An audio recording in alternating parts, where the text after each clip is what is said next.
Olá, queridos, a paz do Senhor Jesus a todos. Eu venho, através deste vídeo, deixar gravado a palavra de Deus para o segundo tempo do jejum que estamos fazendo pelo Brasil. Então, o versículo base que eu vou estar lendo com os irmãos neste momento, para este chamado que Deus deu para as nossas vidas, para este tempo de jejum, está em Gênesis 37:7, e diz assim a palavra do Senhor. Eu vou estar lendo. Atávamos feixes no campo, e eis que o meu feixe se levantou e ficou em pé, e os vossos feixes o rodeavam e se inclinavam perante o meu. Este versículo fala de um sonho que Deus deu a José. E este sonho foi um pré-anúncio daquilo que Deus iria fazer com a vida de José. Em Gênesis 41, a palavra de Deus diz que Faraó deu a José toda a autoridade sobre o Egito. Da mesma forma, neste tempo de jejum e oração que estamos, eu creio que Deus quer nos dar toda a autoridade sobre o Brasil. José era um homem cheio do Espírito de Deus. E Deus quer encontrar na nação brasileira uma igreja cheia do Espírito Santo. Uma igreja com as características que José possuía. Uma igreja sábia e ajuizada, porque foram estas as características que a palavra de Deus nos relata que Faraó encontrou em José.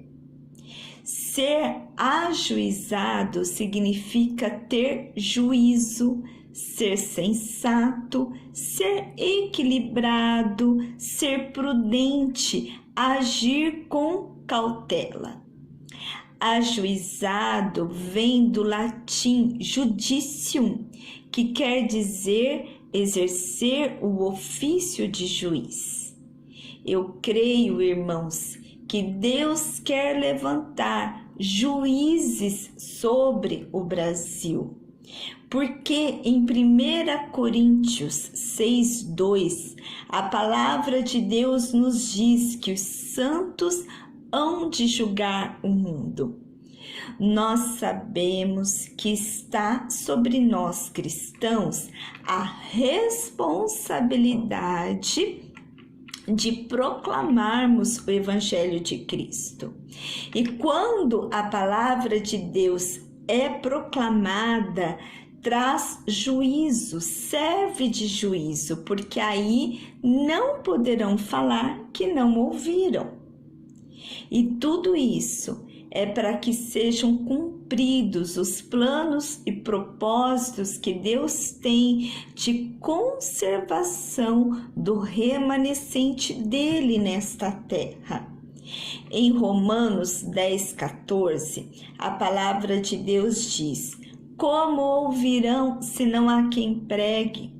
Conforme foi pregado pelo pastor Arsênio neste último domingo, eu creio que Deus tem uma grande colheita para nós.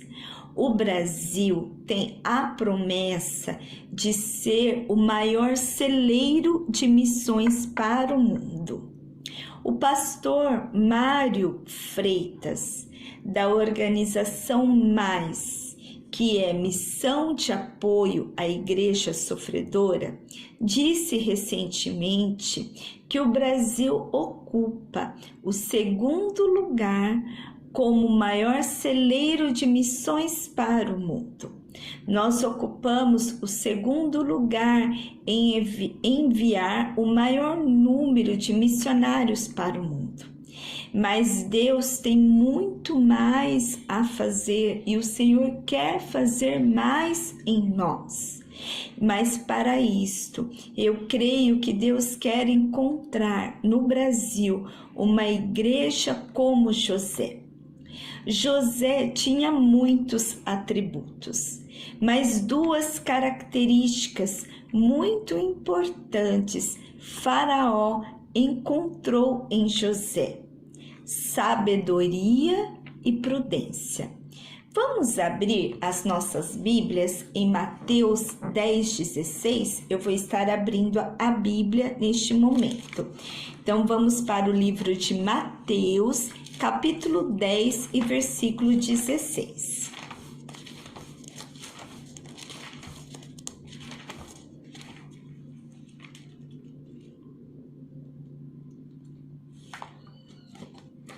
Mateus 10:16 diz assim: Eis que eu vos envio como ovelhas para o meio de lobos. Sede, portanto, prudentes como as serpentes e simples como as pombas.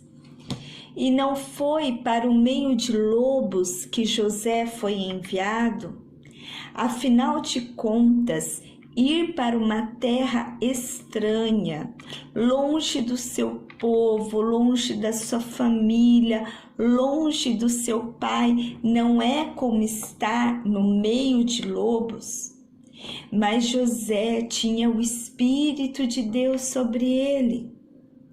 Por acaso vamos querer nós sermos enviados para o meio de lobos vazios do Espírito Santo de Deus?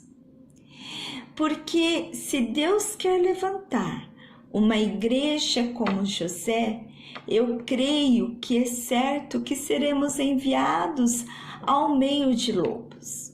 Sabe, há muitos anos eu creio que cada vez mais Deus vai nos posicionar, nos enviar e nos colocar em lugares onde o reino das trevas impera. E nós seremos ali, como diz em Filipenses 2,15, como luzeiros resplandecentes nas mãos do Senhor, em meio a uma geração perversa.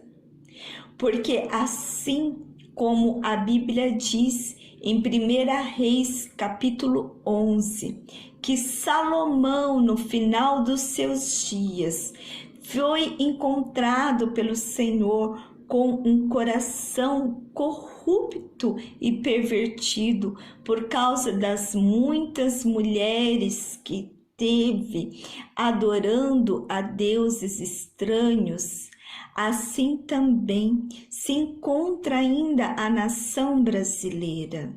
E quando Deus nos enviar para os lugares aonde o império das trevas ainda reina, seremos ali como no meio de lobos, mas como luzeiros resplandecentes do Senhor, para levar o reino de luz a esses lugares e para implantarmos o reino de Deus nesses lugares.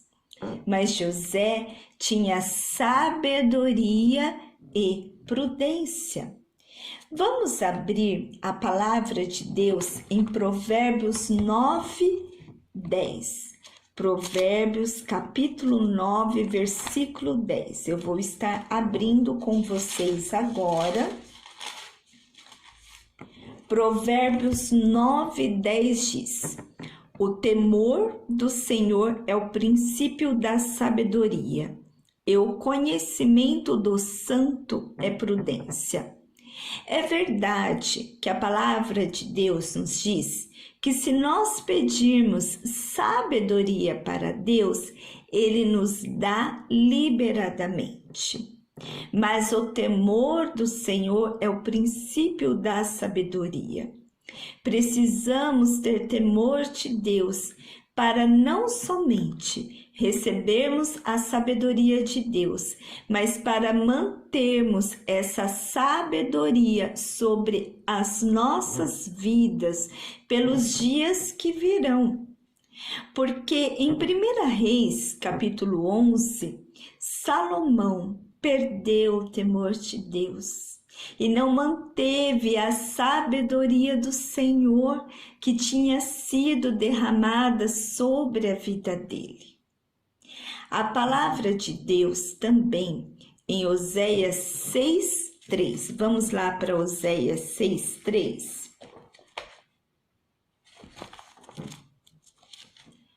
Oséias 6:3 diz assim: conheçamos e prossigamos em conhecer ao Senhor, como a alva, a sua vinda é certa, e ele descerá sobre nós como a chuva, como chuva serôdia que rega a terra.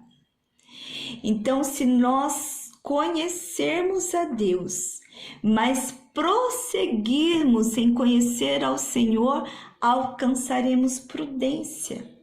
Sabedoria e prudência, duas características importantes que estavam sobre a vida de José. Sabem, eu costumo falar que Deus é um Deus grandioso, um Deus assombroso, e não me levem a mal, mas também um Deus terrível, porque é verdade que nos evangelhos de Mateus, Marcos, Lucas e João, nós vemos relatado ali muitos milagres que Jesus realizou. E a palavra de Deus nos diz que não foram registrados todos os milagres que Jesus realizou, porque foram muitos e seria impossível registrar a todos. Mas se nós estudarmos a Bíblia, nós veremos que os inúmeros milagres que Jesus realizou foi para produzir salvação e frutos. Mas vamos abrir a Bíblia em Êxodo capítulo 15, versículo 11. Êxodo capítulo 15, versículo 11. Diz assim: Ó Senhor, quem é como tu entre os deuses? Quem é como tu, glorificado em santidade, terrível em feitos gloriosos, que operas maravilhas? Terrível em feitos gloriosos. Sabem por quê, irmãos? Porque da mesma forma, o mesmo Deus que realizou tudo o que ele realizou no Egito, no tempo de Moisés, todas as pragas, inclusive a morte dos primogênitos, inclusive lançando ao mar os egípcios, os carros de Faraó, terrível nos seus feitos gloriosos, também foi para produzir salvação, para produzir frutos. Tanto os milagres de Jesus que estão nos evangelhos, como também os feitos terríveis, grandiosos, assombrosos do Senhor no Egito, tem também o objetivo de gerar temor no coração do homem. Então, não buscaremos nós sabedoria e prudência do Senhor para quando formos enviados ao meio de lobos? De Gênesis 37, 7 a 41, do sonho que José teve até a consumação deste sonho, José passou por um processo. José foi jogado na cisterna, José foi vendido e José também foi treinado por Deus na casa de Potifar. Potifar era oficial do faraó. Com certeza, no tempo em que José esteve na casa de Potifar, ele aprendeu muito sobre o Egito, muito sobre os costumes do Egito, aprendeu muito a respeito de Faraó. Assim também foi com Moisés. Antes de chegar o dia em que Moisés enfrentaria a Faraó, Moisés passou por um longo período dentro do palácio de Faraó.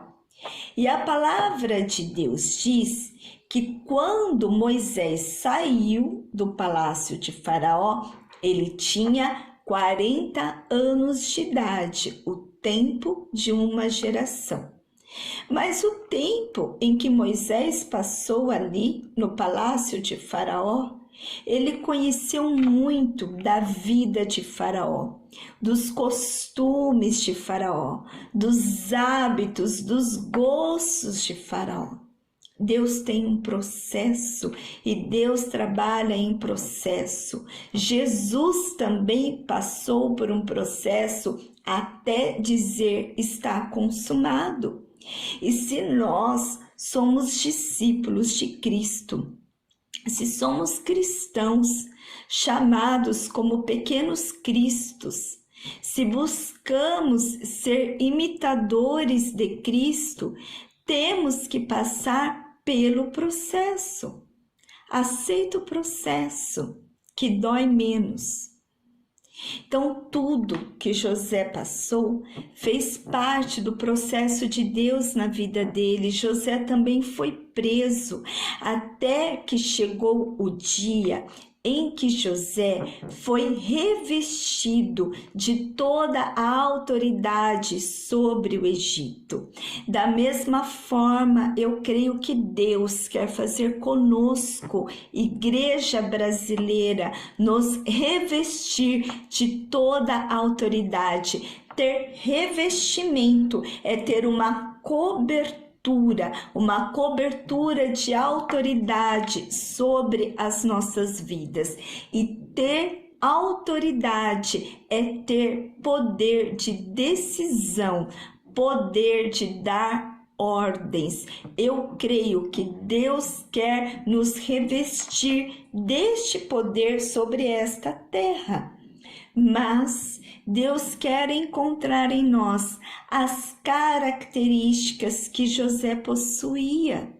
José era sábio, era prudente, perseverante, fiel, imbatível, inabalável, homem de oração, honesto, íntegro, com retidão, competente, próspero. Em tudo que José colocava a mão prosperava. José era abençoador, ele era dedicado, ele era esforçado. José era perdoador. Imaginem vocês, se nós tivermos na nação brasileira homens e mulheres cheios do Espírito Santo de Deus, com posição, com poder de dar ordens, de governar, com poder para decidir sobre esta terra, com as mesmas características que José possuía. Deixa eu contar um pouco de história para vocês. Em 1532, chegou em terras brasileiras um homem chamado Eliodoro Euboano. Ele era filho de um amigo de Martinho Lutero. Quando Eliodoro chegou ao Brasil, trouxe a primeira semente do Evangelho de Cristo em terra brasileira, em solo brasileiro. Passado um tempo, Eliodoro teve que voltar para sua terra natal. Pois bem, em 1549, veio um homem para o Brasil, um alemão chamado Hans Staden, um soldado que chegou aqui numa embarcação espanhola e foi recebido aqui pelos portugueses que aqui já estavam para ser um artilheiro na defesa do forte de Bertioga, porque ele chegou ali na região de São Vicente. Pois bem, passado alguns anos, em 1554, um belo dia, Hans Staden decide se afastar do forte para ir caçar sozinho. Então fica aqui a dica para você que às vezes decide sair sozinho, tomar decisões sozinho, se afastando do forte, porque a palavra de Deus diz que Deus é a nossa fortaleza, que torre forte é o nome do Senhor. Pois bem, quando Hans Staden fez isto, ele foi capturado por índios e levado para a região de Ubatuba e ali ficou preso por 9 meses. E há registros que falam que durante o tempo em que esteve preso, Hans entoava hinos de louvor a Deus. E assim que foi solto, ele construiu a primeira capela evangélica em Ubatuba. Nós sabemos que foram formadas as primeiras instituições evangélicas no Brasil muito tempo depois.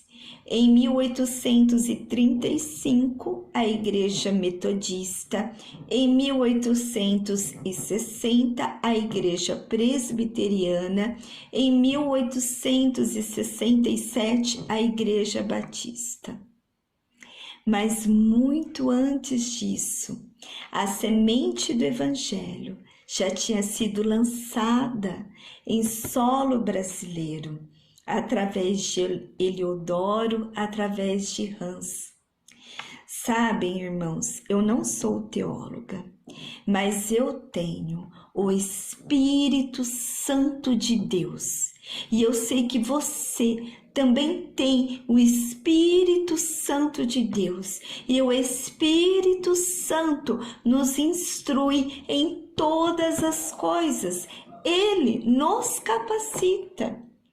E neste estudo que eu fiz para compartilhar esta palavra com os irmãos neste tempo de jejum e oração pelo Brasil, o Senhor me levou a pesquisar a respeito de geração. E uma geração dura o tempo de nascer um ascendente seu. E nas pesquisas que eu fiz, eu vi que tem uns que falam que uma geração dura de 30 a 35 anos, outros falam que uma geração dura cerca de 70 anos, contudo, há um senso comum de que a Bíblia fala profeticamente que uma geração dura o tempo de 40 anos. Pois bem, pensemos juntos. 1532 foi lançada a primeira semente do Evangelho de Cristo no Brasil, quando ainda era chamada de Ilha de Vera Cruz, de Terra de Santa Cruz, um nome profético sobre a nossa nação. 40 anos, o tempo de uma geração. 40 anos depois, em 1562, formou-se então, profeticamente, a primeira geração do Evangelho de Cristo no Brasil. De 1572 a 2012 se passaram 480 anos, cada geração 40 anos.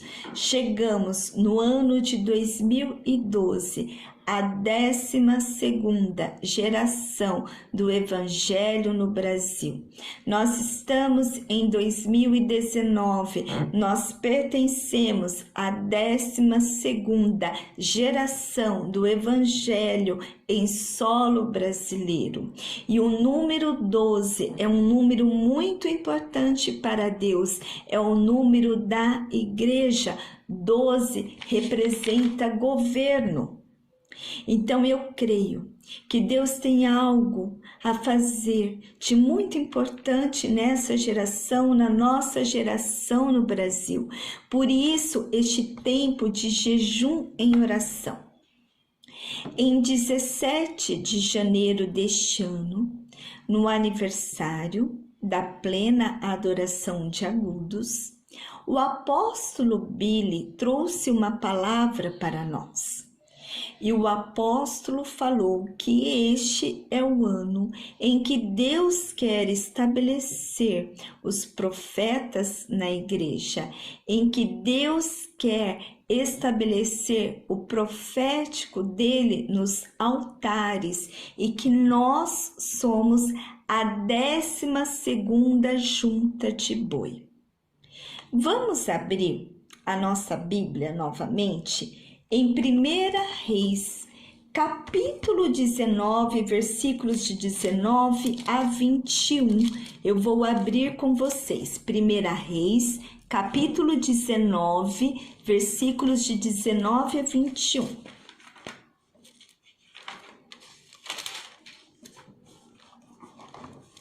Diz assim a palavra de Deus. Partiu, pois, Elias dali e achou a Eliseu, filho de Safate, que andava lavrando com 12 juntas de bois adiante dele. Ele estava com a 12ª. Elias passou por ele e lançou o seu manto sobre ele.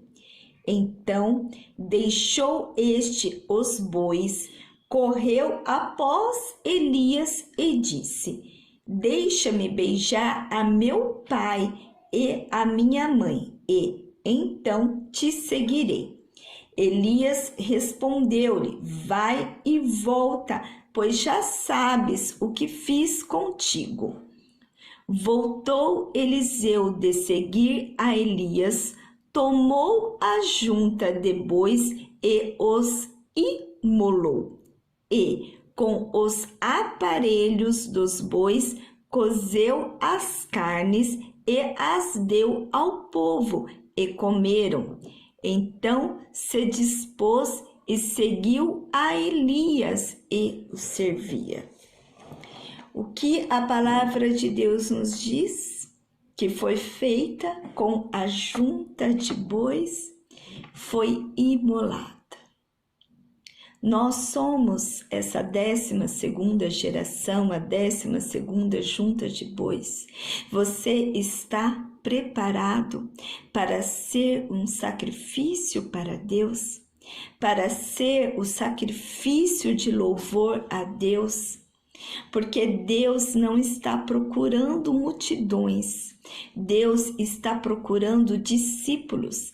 Deus está falando com o remanescente dele, não é com a igreja de Laodiceia que Deus está falando, porque esta o Senhor vomita, mas Deus está falando com o remanescente, porque as raízes do Egito serão arrancadas da nação brasileira, diz o Senhor, porque estas raízes são superficiais. Existem raízes mais profundas em solo brasileiro que irão vingar. Mas Deus precisa daqueles que darão resposta ao Senhor. Onde estão os discípulos do Senhor nos dias de hoje? Onde está o remanescente de Deus? Onde estão os Josés nos dias de hoje? porque há quase 500 anos atrás, Deus lançou a semente do evangelho dele nesta terra. E estão chegando dias, conforme diz em Joel 2, que Deus derramará a chuva temporã e a chuva serôdia sobre nós, igreja dele. A chuva temporã é a chuva que antecipa, a chuva serôdia é a chuva da primavera, a chuva temporã cai no outono. Deus está falando que os tempos estão se aproximando, que Ele está juntando as estações, que está havendo um alinhamento entre céu e terra, e nós viveremos dias, como diz em Amós 9:13, em que o que lavra segue logo o que ceifa, e o que pisa as uvas ao que lança a semente. Não vai dar tempo, irmãos. Viveremos dias incríveis nesta nação. As igrejas irão para as ruas, invadirão as casas, as empresas, os espaços públicos, porque não haverá lugar dentro dos templos. Haverá uma explosão. É verdade que essa chuva de Deus já tem sido derramada sobre as nossas vidas, que esta semente do Evangelho tem vingado nesta terra, razão essa que estamos aqui, prova essa que nós estamos aqui. Mas vem com uma força maior do Senhor, haverá uma explosão de batismo, uma explosão de oração. E como é que a explosão acontece, irmãos? De repente. E nós precisamos estar preparados. Amém? Glorificamos ao Senhor por esta palavra. No nome de Jesus, agradecemos ao Espírito Santo de Deus que nos conduz. Que Deus abençoe a tua vida, em nome de Jesus.